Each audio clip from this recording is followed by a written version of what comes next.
Good afternoon, good evening, and let's start with the blessing of לעסוק בדברי תורה. ברוך אתה אדוני אלוהינו מלך העולם, אשר קידשנו במצוותיו וציוונו לעסוק בדברי תורה. All right. And now we are... Wait.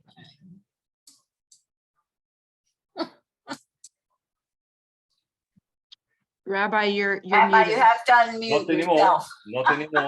not anymore. And we just had a day later, Tisha B'Av. We finished it yesterday evening. And now we are moving into the weeks of consolation. The first one next Shabbat is, the coming Shabbat is Shabbat Nachamu, Shabbat Comfort, in which we are reading the chapter 40 of Isaiah in the Haftarah. And you already heard me saying probably that this is the only Haftarah that is sung twice a year. The first time is sung now on this Shabbat, and the second time it is sung is in Shabbat of Christmas. And you wonder why. Shabbat of Christmas, many of the Christian world is listening to Messiah of Handel. And guess what that starts with? Isaiah chapter 40. So that's a really very unique week that's coming in, and more than it is unique by that, it's also unique that the parasha, the portion of the week is Vayetchanan, in which we have two cornerstones of our liturgy, if you will, the Ten Commandments, actually the second version of the Ten Commandments, and Shema, and the prayer of the Shema. So we are going to focus today on Deuteronomy in general as an introduction, and of course the Ten Commandments. And we'll try to make a comparison. And I will start sharing screen so you can see that you don't have to flip pages back and forth. I will be able to show you what I mean and as we go forward. So I guess that you see my screen now. And let me just make sure that I'm seeing all of you guys. Fantastic. So this lesson, I think this is the last quote-unquote official lesson that we are doing together with Temple Bet David. I want to dedicate to two of my most prominent teachers. The first one, my father, Rabbi Arie Z ben David. My grandfather's name was David. And Rabbi Jonathan Sacks, his Hebrew name is Yaakov Tzvi.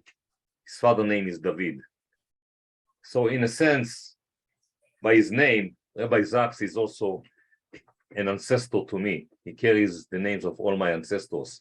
My maternal grandfather also named Yaakov, and the two names of my father and my grandfather are within the name of Rabbi Sacks, and I'm really honored to learn so much from him and also be blessed by him directly once. So we are going to talk about Deuteronomy and the Ten Commandments. Deuteronomy is not really an English word, or I'd rather say it is an ancient English word that is driven from Latin and Greek. So I had to look up what it means. Britannica, the Britannica Encyclopedia, is talking about it is a copy or a petition of law, the second law. The Oxford is talking about, again, the same second law or a repeated law. Not that it is a wrong interpretation, because after all, a lot of what we read in Deuteronomy is a summary of the books of Exodus and Leviticus and Numbers, in terms of commandments and in terms of history of the journeys and stuff like that. But it really, really, really misses the point. In order to see what is really the point, we need to look into the Hebrew of it. The book of Deuteronomy is called Dvarim. Commandments is named Dibrot. And I highlighted, let me just make sure that I can show that what I'm trying to do. Okay, You see, I highlighted with red. Go on, go off. Okay, I hide, it doesn't want. Okay, never mind. I highlighted with red the root of the words Dvarim and Dibrot, and you see the same, very same letters. So obviously, they are coming from the same place. They are meaning very much similar things. So what is this root means? Davar is a thing, anything, whatever. This is a thing, this is a thing, another thing, anything that you can think of, a thing. Diber, as a verb, is he spoke. Divra, I give you my word. It's a word, but not a word of just a regular spoken word or daily spoken word. It is, I give you my word. It's a commitment. It's something that I am vowing almost, if you will, for it. And on the other extreme, midbar, wilderness, desert, comes from the very same place. And here is a quote from the same book of Dvarim, Deuteronomy, saying that it's not in the sky. Like all this thing that I'm teaching you here in Dvarim, in this book of Dvarim, and before and after, is not in the sky, it's not beyond the ocean. It's this thing is very close to you. And you see the very one before last word here in the Hebrew, on the second from the left, is the same three letters, which translate to think. Okay? So as from now on, I'll try to call, instead of Deuteronomy, I'll use Dvarim. It's easier to, for me, definitely. And it is also more meaningful now that you also understand it. However, there is another much deeper layer to this book of Deuteronomy, this Dvarim, that is very unique from all other books, of all other four books. I would say that the Sefer Dvarim is the book of love. I counted the number of times the verb or the conjugations, not just the verb itself, but all conjugations of the verb love, of the root love, which is Aleph, Hey, Vet, you see it here in red, appears in the whole Torah. In Genesis, Baruch Hashem, 14 times. All these 14 times, actually, I would say the vast majority of them are related to relationship between spouses, between couples. Avraham and Sarah, Yitzchak and Yaakov, Yaakov and Leah and Rachel, and the son, Yaakov loved Joseph, and all these.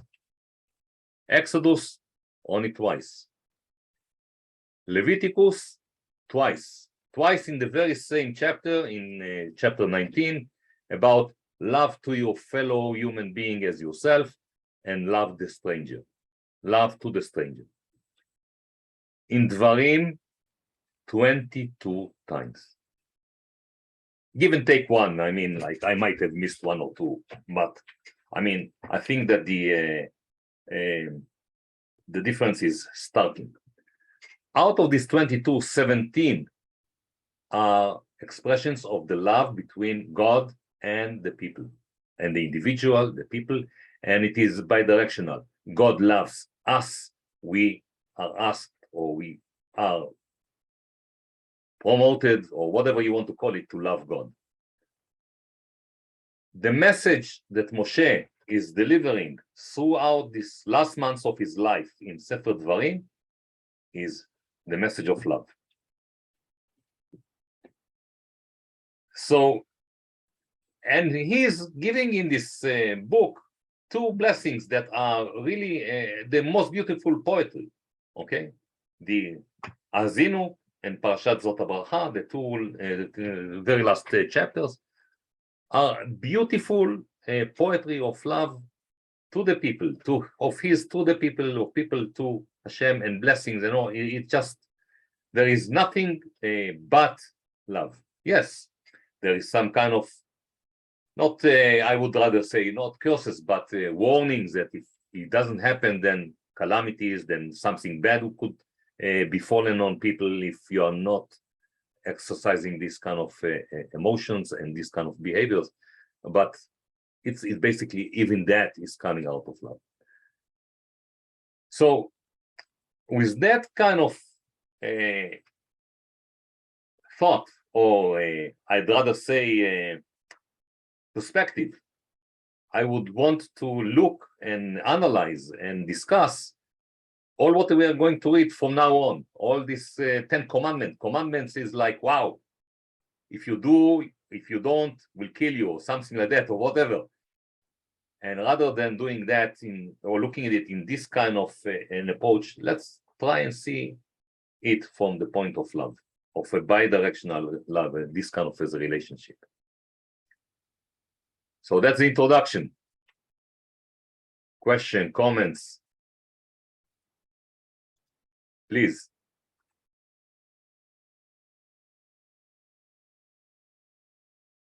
None. Good. So let's continue.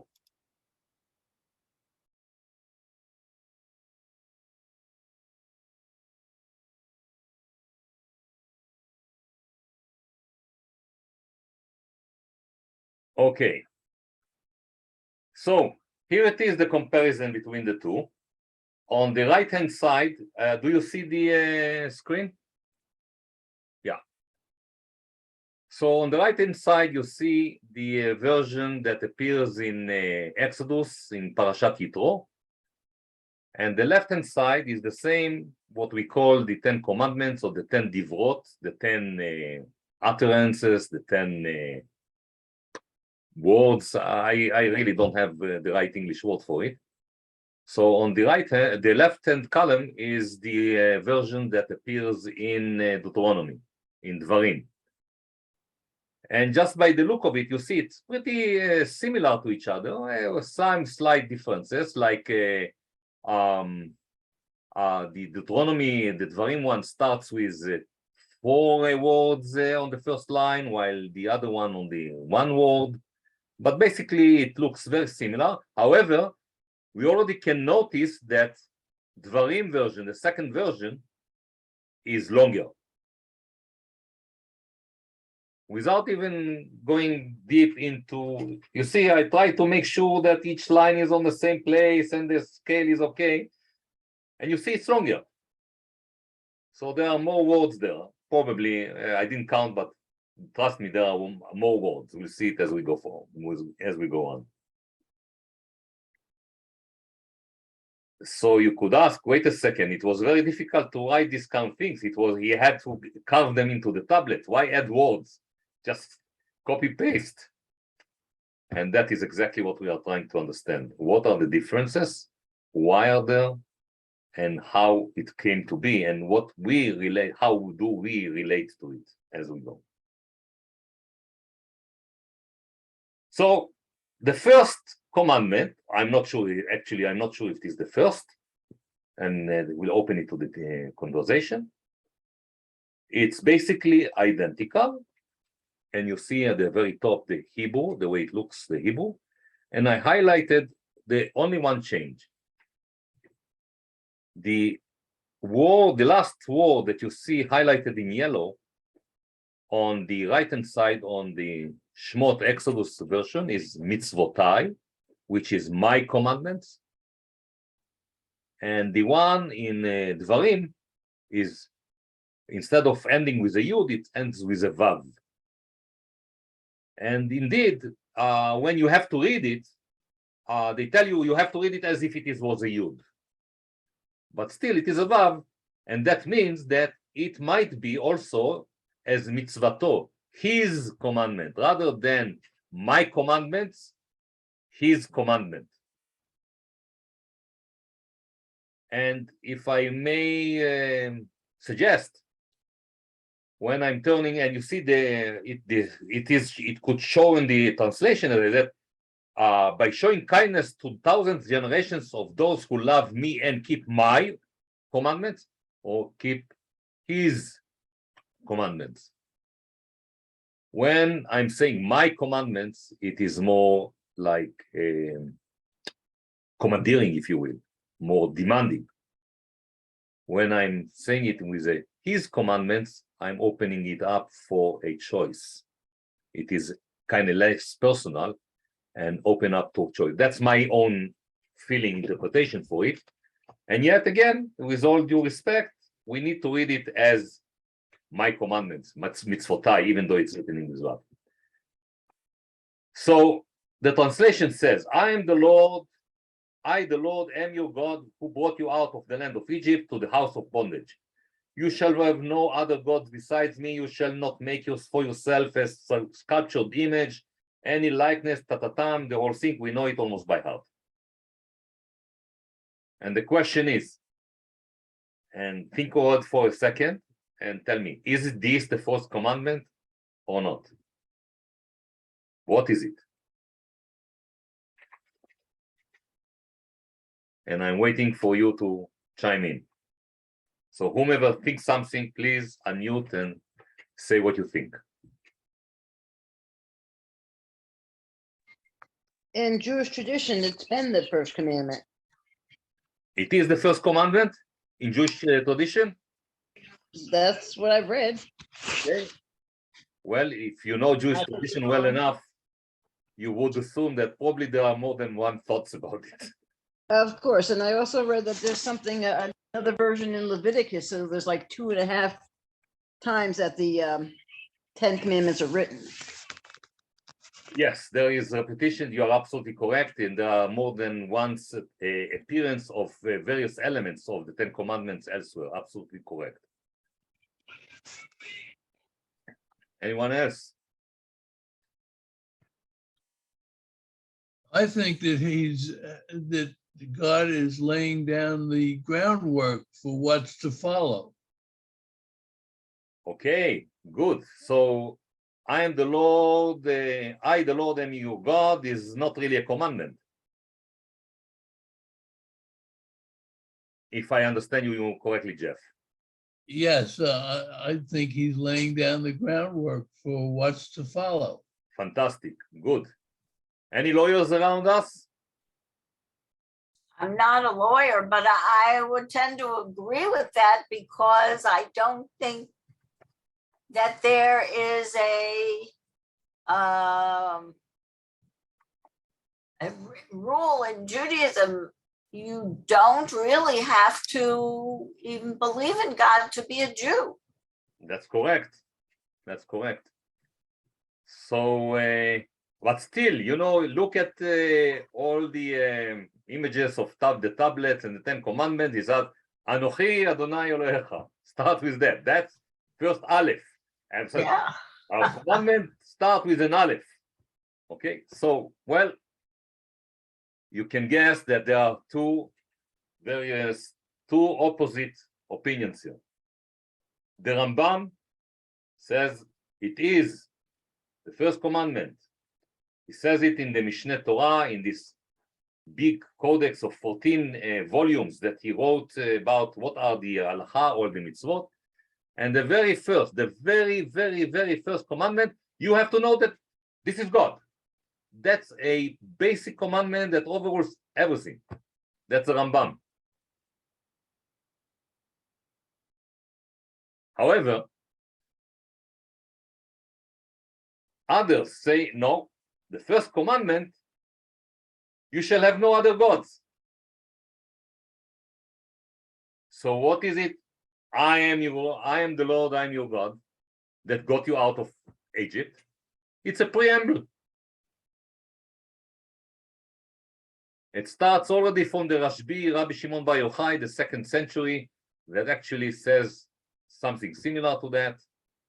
And he compares it to another sentence in Leviticus that says, you tell them, I am your God, just as a preamble to bring the authority, if you will, of listen to what I'm going to say. And it goes on, and so many, and ends up even with Rabbi Jonathan Sacks, that says, for instance, that when you are looking at all kind of treaties and covenants that were found in archaeological digs, you see that there is a structure of each and every treaty or covenant or decrees. There is a structure that says the first is a preamble that says who is the one that gives this kind of instructions. The second one is an historical background that gives the power, if you will, to that authority, if you will, and then the stipulations. So if we are looking at the same, and let me switch it back for a second. So I am the Lord, I'm your God. I, the Lord, am your God. That's element number one. Who's the authority? By what power is he the authority? I brought you out of Egypt. And then we start. Don't do this, don't do that.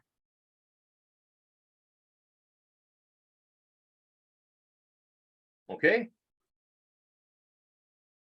So, you see, do not worship any other gods. There is also a version that looks like that. And still 1, 2, 3, 4, 5, 6, 7, 8, 9, 10. We have still the same 10 commandments. So we don't lose anything in between. So this is just like his anecdote and opening for the whole story. Let's continue on with comparing those. I'm not going according to the very order of things, and hopefully it's. Do you see the screen completely, or it is obscured with something, or with the top? Do you see the whole thing? Okay.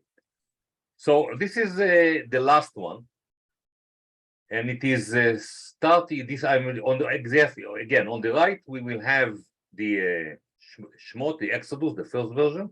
And on the left, on comparison, we'll have the Dvarim version. So it says, you shall not covet your neighbor's house. You shall not covet your neighbor's wife, his male, female, slave, or ox, and all the rest of it. So first question, why do it twice? Why? You shall not covet your neighbor's house, your neighbor's wife, your neighbor this, your neighbor that. We only see the right side. We don't see Yes. the left side. Yeah, is that right? You don't see the left side because it comes in a minute. Okay. So, question: why not make it together? Or do you feel any problem or something that doesn't sit right with you on this version, on this language? Well, I would say it starts off the same way as I am your Lord. I'm the one that brought you out from Egypt. And then it goes into all of the do's and don'ts. So this is, you shall not covet your neighbor's house is sort of like the name of the chapter. And then all of these parts that come next are don't covet. Now here's what I mean by that. Don't covet your neighbor's wife, the male or female slaves, the 6 ox, his ox, his ass, or anything that is your neighbor's. So it's kind of like getting into the detail. It follows the same structure as the beginning. Okay, so that's a very good thought. Thank you, Lisa. So, but it seems okay. Yeah, no, not a problem. Like the wife is like the house, like the ox is the same thing. No, there is no problem here. No distinction. The first part of it refers to property, and the second part refers to human beings. With a difference. Yes, you're right. With a difference. The wife has a different status, maybe, I don't know, than the male or female slave. Male and female slave, then you own. You are the owner of them. The wife, I'm not sure. You are in a covenant with the wife. So there, I feel kind of a small dissonance here. You see what I'm pointing out to? Yes. Okay, so now let's see the correction.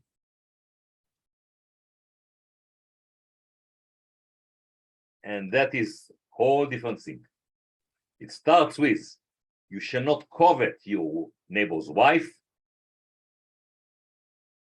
full stop. And you shall not crave your neighbor's house, his field, his mail, okay? Very clear distinction between, and different verbs are used both in the Hebrew, and I try to keep it in the English translation as well, between the wife of your fellow human being and all his property. You shall not crave the property, you shall not covet the wife, the spouse rather than wife.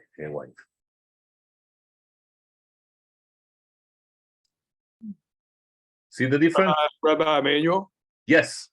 what was the status of the slaves back then? Because the Jews had already been slaves in Egypt, and here they're talking about coveting male or female slaves. Correct. The slaves in the Jewish, according to the Jewish law, were still are slaves, kind of property, but I would rather say property on lease rather than property that owned perpetually, because every 7 years you had to let the slaves go free. But isn't the letting, after the 7 years, letting them go free was part of what God had said needed to happen? It Yes. wasn't what was happening. It was happening at that time. It was happening, and the one that It was did not happening, it was happening before God said that it needed to happen that way? well, I can't tell you that. We don't have too many archaeological diggings that will show us, but basically, at least the instructions were such that even there is a slave that really didn't want to go, you would pierce his ear to the door, all this kind of thing, and still after 50 years he has to go back and be free and all that. Right. Yes, Carol. Well, I think the colon has a great deal to do with the meaning. In one, you shall not covet your neighbor's house, colon.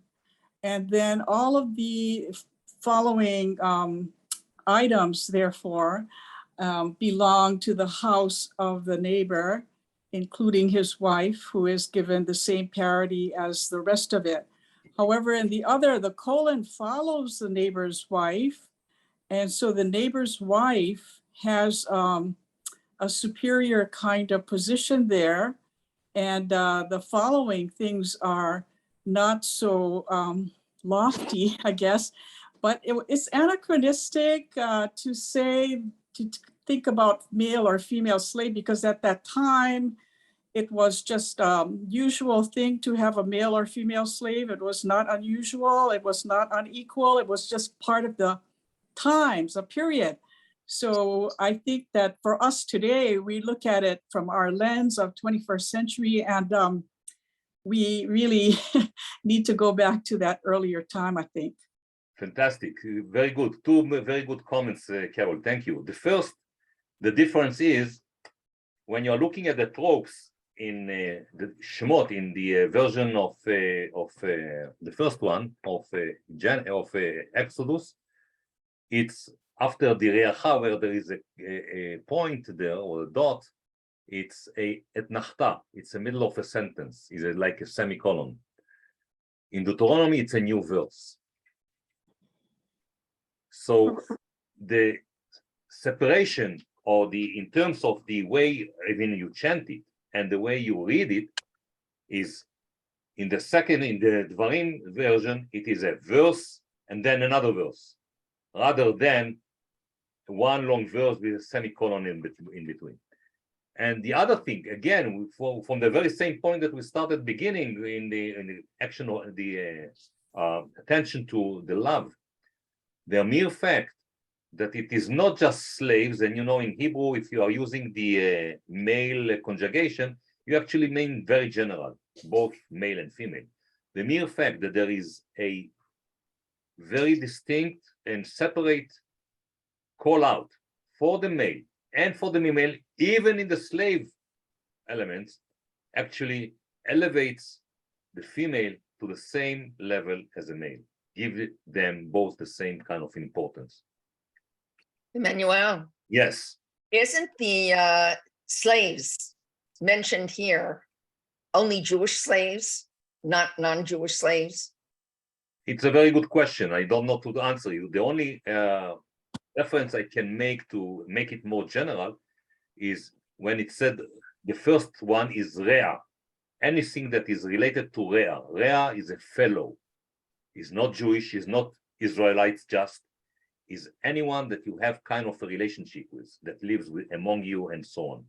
Isn't the idea that that people could give themselves up and then every 7th year it would have to go back to, they would have to be given back their property, part of the tribe that they were part of? Yeah, that would happen every 50 years. They're going back and getting the land, the property. But going free is, yes, every 7 years. And yes, Right, but it would seem to me that if they captured slaves, that they were not given freedom every 7 years. Correct. That is correct. There is a distinction between the way they handle the foreign or slaves that were captured in war or something like that, than the those who were. And beyond that, even there is the requirement that if your brother, that is in that sense, the Israelite, had to sell himself as a slave, you need to help him to buy himself out, to pay his debts, regardless of the 7 years rule. Rabbi, it's Linda. Yes. Aren't we getting stuck in the minutia? I mean, isn't the whole point of this thing is you're not supposed to covet, you're supposed to accept what you're given, what your life is, and don't be envious or greedy or try to take something from someone else who might have worked harder or had fortune that they have more. Just accept your life, worship God and accept your life and ignore the rest. Don't bother with it. Just leave them alone. Yes, I totally agree with you. However, not everyone, Linda, is at as high level of morality as you are.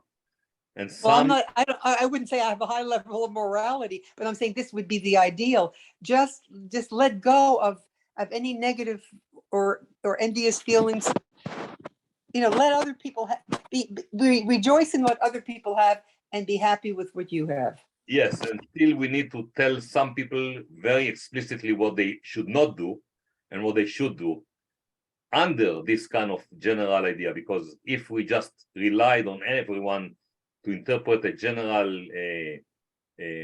metaphysical or kind of a very kind of a abstract idea, each and everyone can interpret it in a different way. I'm not sure that I want to leave it just for interpretation of others. There is a lot of interpretation to do here too, as you can see, but I take what you say, and that is the ideal that we have to drive to, and maybe going through this path. And I hope that through this conversation, we will re-emphasize the element of love that I was talking before. And what you are saying, if I love someone, why do I want to take something that is not mine? I don't even care for it. I don't crave for it, nothing. So I totally agree with you. And I still think that there is a room for this kind of minutiae, and maybe not enough of this. Are we ready to go on to the next one?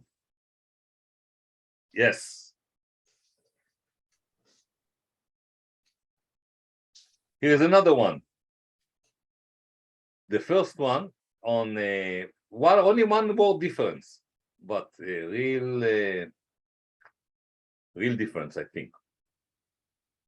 The Exodus 1 says, "You shall not bear a lying." And the translation, by the way, English translation are using the same word. They are using the false witness in both cases. However, Hebrew is a different word. In Hebrew, it ed shaker, which is a lying witness. Okay, and in Dvarim, it is ed shav. Shav means in vain, null and void, And the difference is that lying is an intentional, something that you intentionally do. There is a malice into it, I'd rather say. Okay. Well, the other one is, it might slip. I'm not sure, my memory is not so bad, but I'm thinking that I'm well with my memory, and therefore I had to use all these synonyms, thesauruses, to explain what shav is. So you shall not bear false, lying, in vain, deceitful, quoque, witness against your neighbor.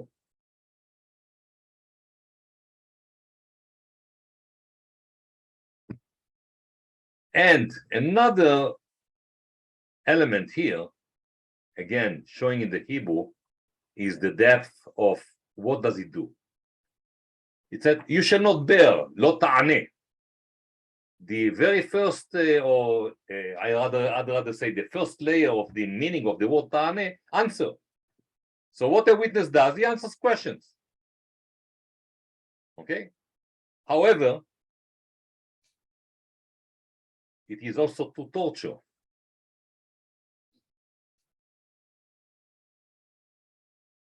The very same root means to torture. So imagine, if you have a deceitful, in vain, lying witness, what kind is not just answering a question, he tortures the one that stands for trial. That's the reason, that's the outcome. So, again, looking at it from this point of view of love, yes, I need to be truthful. Yes, I need to say what is the truth and everything.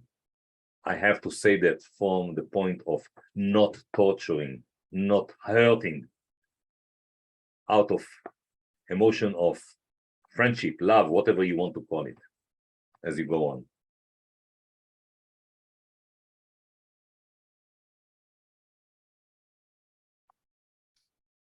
Thoughts, comments?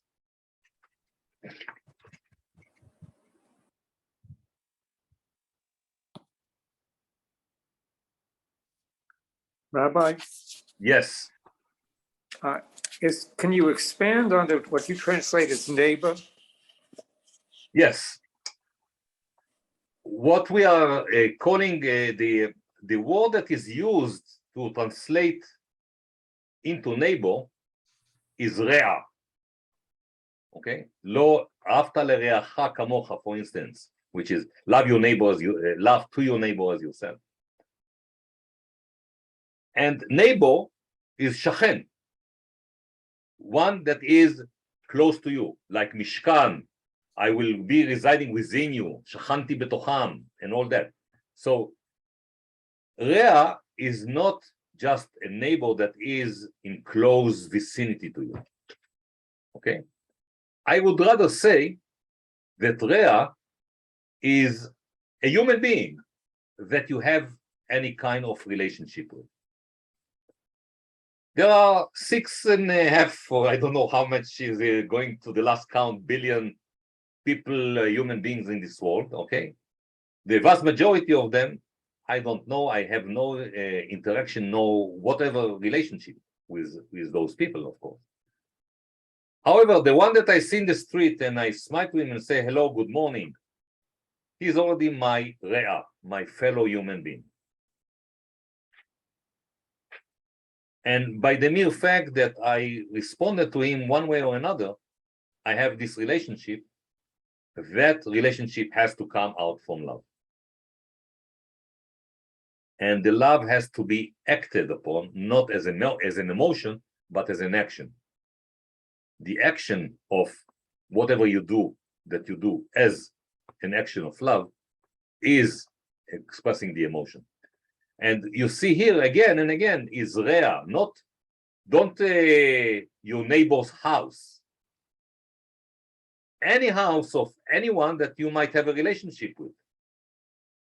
Even passing in the street, say, oh, this is a nice house.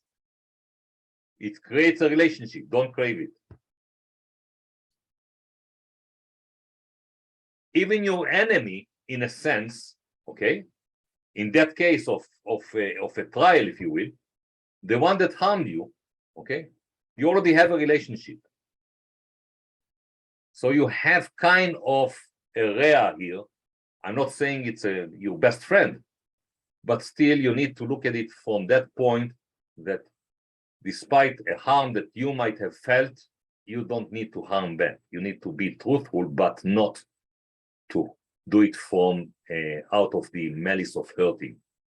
Does it make sense?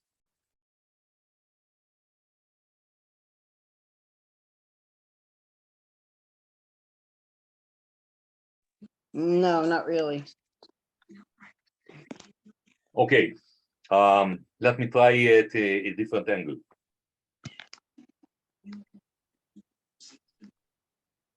You are standing and now you are a witness, you are being asked questions. You can respond with driven by two kind of emotions. This guy is a bad guy that this and that and hurt me, and I'm going to do as much as I can to hurt him back. And for that purpose, I'm kind of, a little bit twisting some of the truth or exaggerating a little bit, and I'm driven, even unconsciously, but I'm driven by this. If I'm answering the same kind of a question with some uncertainty, with some kind of a compassion, with some kind of yes, and yet, yes, I've seen this, but I'm not 100% sure because it was a little bit dark or whatever. Or for instance, yes, I definitely saw it happening this way. However, I am not sure to tell you what are the motivations or what was the mood or the spiritual condition or the state of spirit of that person when he was doing this. It sounds different, correct?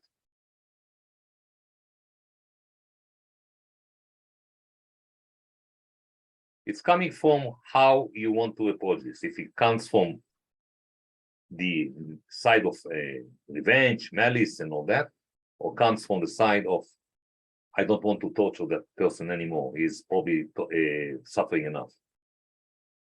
I'm telling the truth, but I'm doing it from a point of helping, of coming forward, or something like it might help the person to turn back or repent or whatever you want to call it. Pay dues to society. But so what you're saying is the intent that matters. Intent as well, and the intent might be not just a conscious intent, but also subconscious, in the sense that if you come from that point, as I said, if you come from the point of the positive emotions of what I call love, let's not take it to that extreme, but you know what I'm trying to say is that you sound differently. You come with a different kind of a tone. You come with some kind of humility. You come with some kind of hesitation.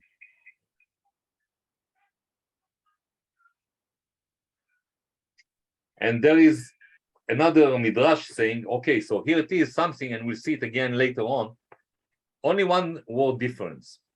And midrash is saying that actually Moshe had the ability, or when God was dictating to him the 10 utterances, the 10 words, the 10 divrot, he was saying the two words shaker and shav in one utterance. And Moses Moshe heard and understood it. However, now he has to convey it to the people of Israel. How does he do it? So he said, well, okay, in the first version, I'll use the first version of the utterance, and the second version, I'll use the second utterance. So he heard it as the same, but when he conveyed it out to the people, it came as two different words. And it's almost, it starts even with the same sound, sha, okay? The one is shaker and the other is shav. So it's a nice midrash being said in one utterance. So which version do you like? I like the one on the right because it's short, sweet, and to the point. Okay, I like the Devarim one more because it feels more personal and it feels more relational from one human being to the other. I agree. and actually both are there. I would tend to say that the Dvarim version is more inclusive of all other elements, okay? And it is not one instead of the other. We can hear it now based on what I said, that Moshe heard it in one utterance. So we can say, you shall not torture and bear a false, lying, in vain, deceitful, and all the rest of it, and add any other thesaurus and synonyms you want to this idea, just to make it more personal and understanding it. And again, coming from the point of embracing the other, love to the other, and not just I'm running after the truth because it is true. Question is, does it help?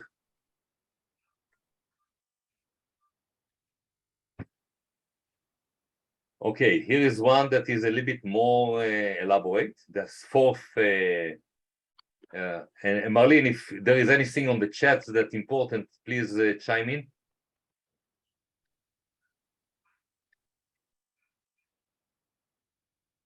Respect or honor your father and your mother. And here is a lot of additional elements in Deuteronomy, in the Dvarim version, as the Lord your God has commanded you. And here is really commanded, tzivcha, okay? Why? So we'll have long life, and not just long life with misery, but you will also fare well.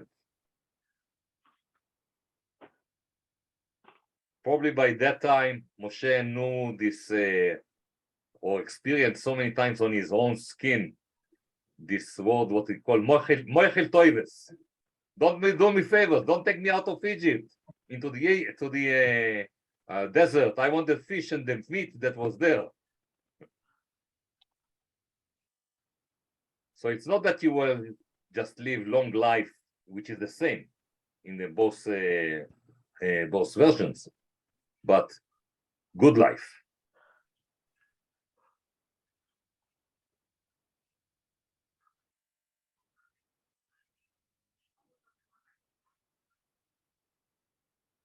That's easy.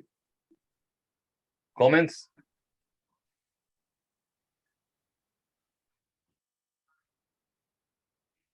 Shabbat. Lots of differences. This is the version, the Hebrew versions, and you see in the highlights, and I'll switch in a second to the English translation. But the first I want to highlight is the very first word of the utterance of the Divra, which is the Chor in the Exodus and Shamor in Dvarim. And we actually sing it in Lecha Dodi every Shabbat. The very first verse of Lecha Dodi, Zachor v'Shamor b'dibur echad, which is both Zachor, remember, and Shamor, observe, were said in one utterance. The same story as we just talked about it before in the Shav and the Shaker. And there is, of course, a deeper meaning why and what are the differences and why there are two in the same utterance. So let's now go look into the translation. And I would ask maybe someone reads the right version first, and then someone else the left version. For in 6 days, remember the Sabbath day and keep it holy. 6 days you shall labor and do all your work, but the 7th day is a Sabbath of the Lord your God. You shall not do any work, you, your son or daughter, your male or female slave, or your cattle, or the stranger who is within your settlements. For in 6 days the Lord made heaven and earth and sea, and all that is in them. And he rested on the seventh day. Therefore, the Lord blessed the Sabbath day and hallowed it. Great, thank you. So before you go, will somebody else go on the second one? What the first kind of impression I get, okay, makes sense, remember. And the reason is something that was in the past. Why I have to remember it? Because, I created the world in the past. You see the logic of the way it works? Yes. Okay, so now let's look at the other one.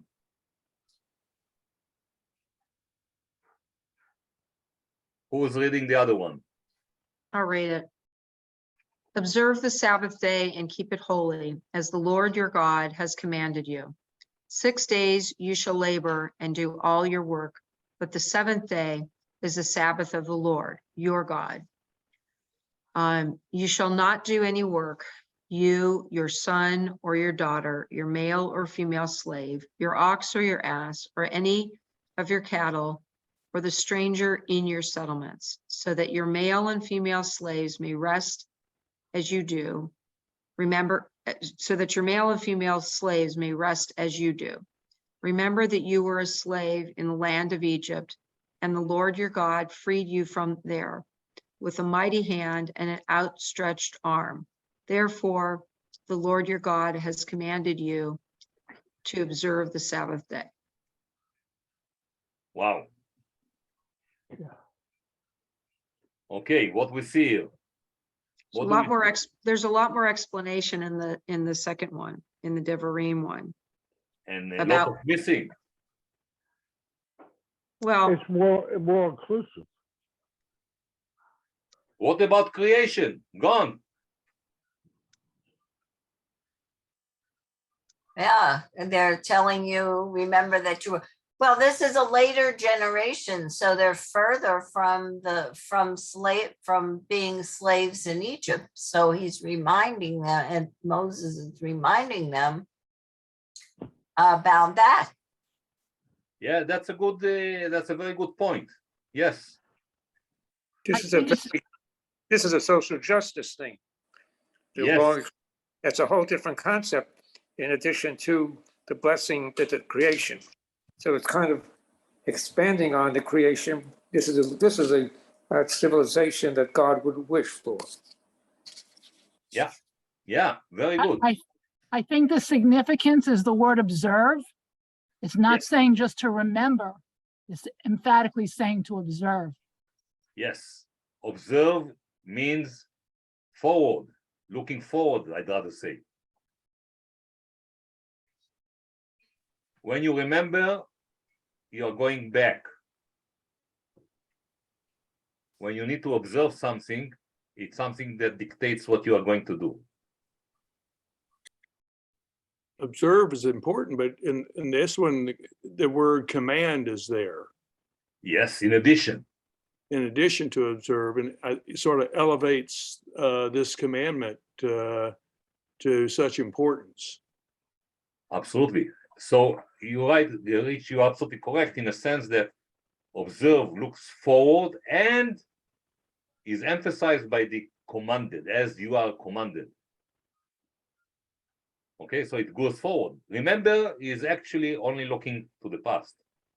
I can remember and do nothing. I remember like in my intellect.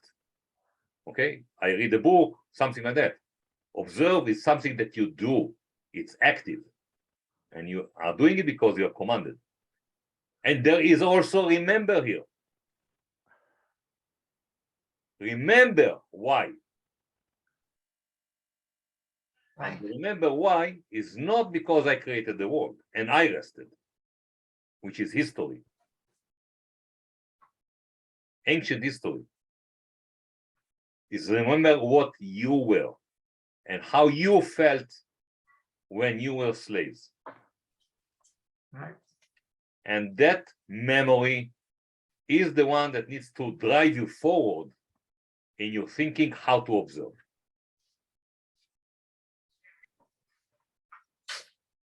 Very good. This one seems to be the most strikingly different of any of them.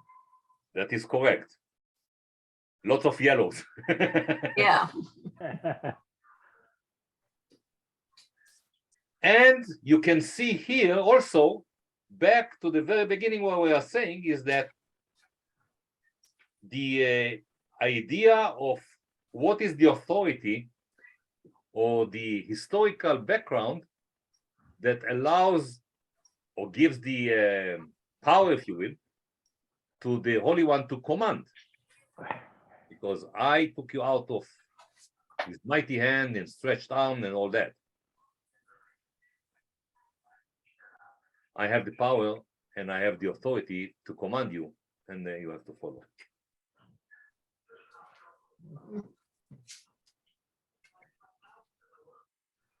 In a So- way, Yes, go ahead. isn't the second one kind of imitate? I get the sense now when you're reading it that this is more of this is how Hashem behaves, and this is how you should behave. You should just as an example, you know, Hashem rested, you should rest. And the Deuteronomy one is more expansive. I think this is imitation of God. This is what it sounds like. Absolutely. So it is not one instead of the other. That's the point. The point is that it's all together. We should not actually choose to follow or not to follow, to be driven, if you will, or to be motivated by one versus the other. Both of them equally have to motivate us to do things and understand it from a much wider perspective than otherwise. Yes, we are created in the image of God, and if God rested on Shabbos, then we also have to rest in Shabbos. It's not just he rested in Shabbos, he also has rejuvenated and hallowed it and all that. So that's what we want to do, because we are created in the image of God. And we also remember it's not only for us, it's also for all the others that are around us, okay? And all these that have to rest also because they are just as human beings, or not just as human beings, they are creations, they are creation of God. The ox and the animals and all that are creation of God. And of course, if you are looking at this way, we are starting to ask questions. We can start going into a whole different conversation about what we call the Shabbos goy, the Gentile or the non-Jew that is doing the work for the Jews on Shabbat to turn on the light and all the rest of it. According to the meaning of this commandment, it is not allowed. What did you call it? Shabbos what? Shabbos goy. Shabbos goy. The one that comes and lights turns on the Yeah. lights in the No, synagogue. I got that part. I don't think I've ever heard that phrase, that term before. Really? Wow. Really? So, What can I tell you, Marty? It's so common. I've heard it. Very, very common. It's a Yiddish phrase. Yes. It's a Yiddish that actually comes from Hebrew. I think the idea of the Shabbos goy is that the non-Jewish person is not obligated to observe Shabbat in the same way. And therefore, the non-Jew can do the things that the Jew is obligated not to do, like cooking or lighting a fire. And unfortunately, the Yiddish comes out as a lot derogatory. Yes. But really, the essence is that the non-Jew is not obligated. And so you can't actually ask them to do it. Like if you need the light turned on, you go to the non-Jew, you say, oh, it's very dark here. So they get the idea without you actually asking him to Yeah. turn the light on. And it's I disagree okay. completely. The reason that because it states straight out that they're to rest, just like your oxen, all your animals are to rest.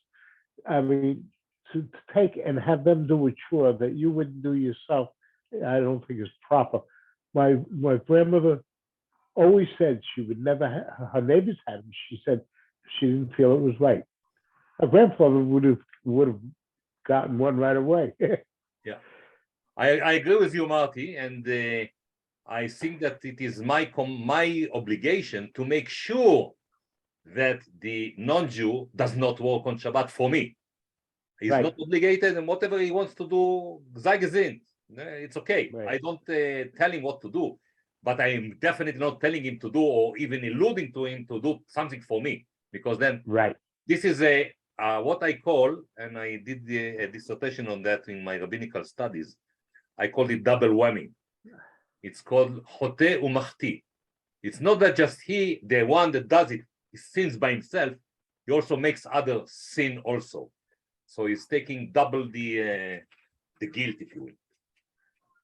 Another interesting element of this combination of shamor vezachor, as we said, that are said in the same utterance according to Midrash. When we are looking, there are 248 positive and 300 some negative mitzvot. Those are the don't do's and the do's, So when you are looking at the majority of these commandments, the negative commandments, okay, are related to the word shamor. Beware, guard not to. When we are commanded on a positive commandment, the verb that is related to it, for most of them, is zachor. Remember to A, B, and C. So basically, what sages are saying, that when we are remembering and keeping and observing Shabbat, it is as if we have fulfilled all 613 commandments. That was very good. That was very good. That was very, very good. So another small difference, very small difference, there are all these, you shall not commit adultery, you shall not steal, you shall not murder, you shall not this, that, and the rest. In Exodus, it is standalone, so to say. לא תגנוב, לא תענה, לא. And in דברים, there is the word end. It's the vav. Velo, velo, velo. And. You see that?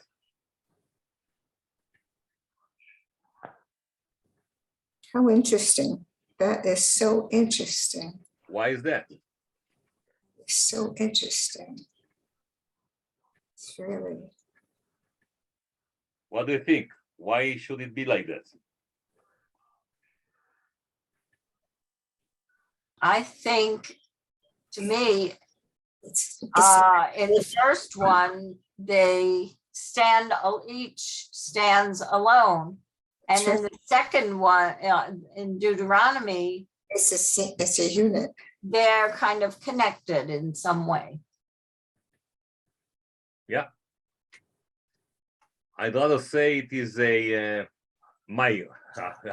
don't take my words for it as an expert, but I would tend to believe that by this time Moshe already had experienced quite a lot of issues, if you will, going on, that he had to do some kind of trials and judgments and get his wrath out on this or that. And he says, well, you know what? They interpret the previous version with an or in between. And I don't really mean or, I mean all of it, all together. So I'll make sure that we have the legal language that adds the and. The and connects them all together Absolutely, instead of chopping them up. absolutely. No choice. You take them all. Not doing one does not relieve you from the other. You have to do them as one complete unit. But it also seems like it's an afterthought. Yeah, I could agree with you. I could agree with you, Jeff. And it's easy to write. It's one line, one short line at the beginning of the line of the verse. So why not? Let's add it. Small, like almost minute difference, almost unseen, but I think very important.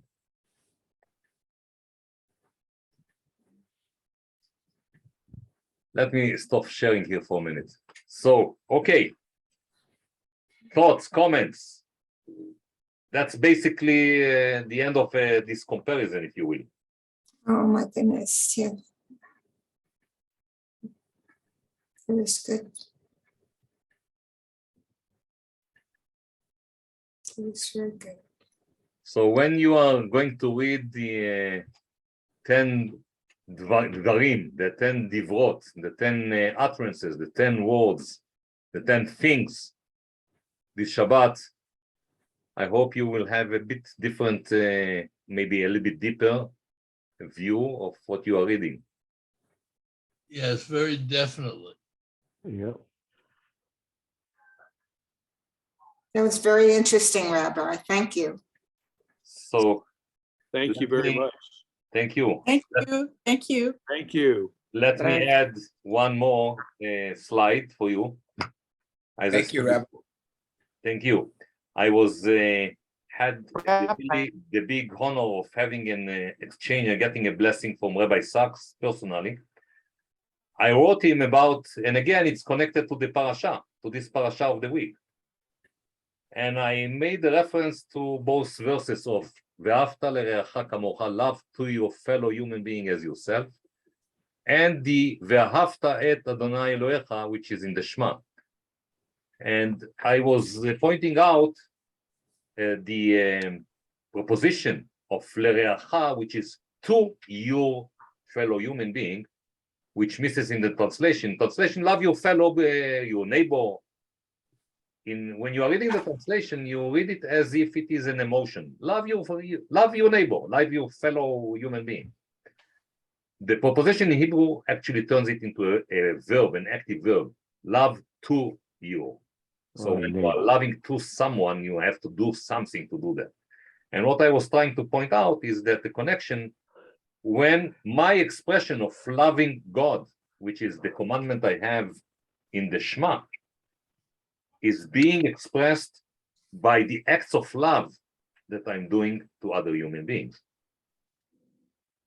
And that is what Rabbi Sacks was writing back to me. I wasn't a rabbi yet then. Dear to be Rabbi, for which I offer my blessings and best wishes. Thank you so much for your very well taken point about Ibn Ezra and Sforno's emphasis on the Lamed, the proposition of the Le'reacha. Your interpretation of this is very beautiful indeed. May you, in your new role, teach much and inspire many. With blessing and best wishes, Rabbi Sacks. And I hope that I've done a little bit of what Rabbi Sacks wished me, teaching a little and inspiring a little. I was just going to say, you took his words to heart. Yes, I agree. What a wonderful class, and what all the classes have been wonderful. Thank you, Rabbi. Thank you. So I don't know if you know. Thank you, Rabbi. I have this Thank you very website. much, Rabbi. Oh, I have this website that is launched not too long ago, in which I'm putting all kind of thoughts, essays, conversations with friends about things of faith and and Jewish thought, and also some Parashat HaShavua. And you are more than welcome to connect and to respond, ask questions, and be part of this virtual community. Rabbi, Thank one you. last question. Is this the reason why the Tanakh is so different depending on which version you read?